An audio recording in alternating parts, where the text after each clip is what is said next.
Hey, what is up, everybody? steviebreech coming to you with a video. Last night on Twitter, Randy Orton tweeted out that he would go on strike if Arn Anderson wasn't put in the Hall of Fame next year at WrestleMania. This is probably the most smartest thing that Randy Orton has ever said that I could ever think of. Arn Anderson is one of the most deserving people to go into the Hall of Fame. I think that Arn Anderson was a great tag team worker, great singles worker, probably delivered one of the best promos that you could ever see from anyone. He was able to get inside your mind and tell you exactly what you were thinking.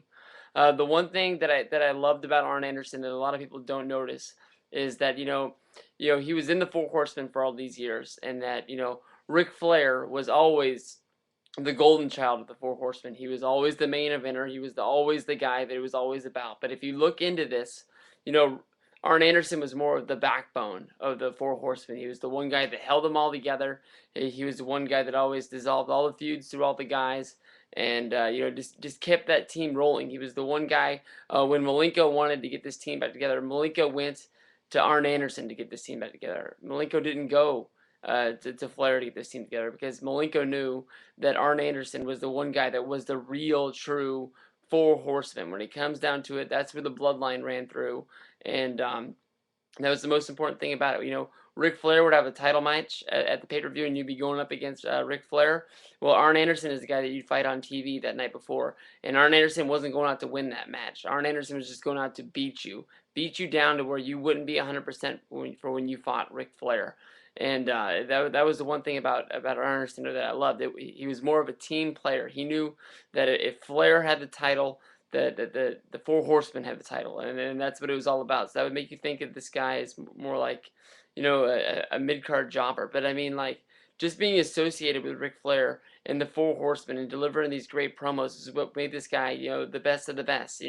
Arn, held other titles. He was a tag champion, U.S. title holder. I believe he was the TV title holder for WCW. But this guy was just great, and you can see that he's still involved in the business today. He's one of the main agents for Monday Night Raw for WWE.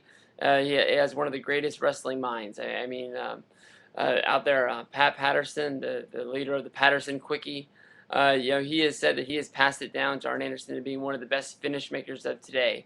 And if Randy Orton's going to back this guy, I'm sure everybody else should. That this guy deserves to be in the Hall of Fame. But there's no way in the world I want Arn Anderson going in the Hall of Fame if they can't have Ric Flair there. I think that they made great strides in having Ric Flair there. I think Ric Flair is the first time they've ever had anybody that was not associated with WWE, that being somebody under contract to another company, be involved with the Hall of Fame by him being there. Yeah, they sent him way off to the side where he wouldn't be involved in any TV shots or anything. They knew the exact angles that they had to use, but there's no way in the world that Arn Anderson needs to be going into the Hall of Fame without Ric Flair being the one guy to induct him up there.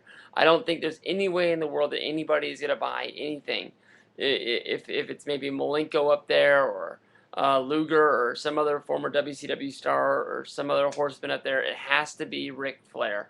Ric Flair and Arn Anderson is like peanut butter and jelly. It's like anything else. It's like Kool-Aid without the sugar. You just can't do it.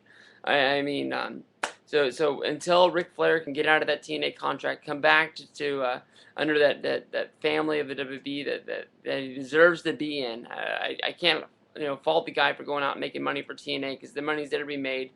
And the guy has wrestling in his blood. He wants to work. Vince can't work him as much as TNA does. TNA at least makes sure he's on TV all the time.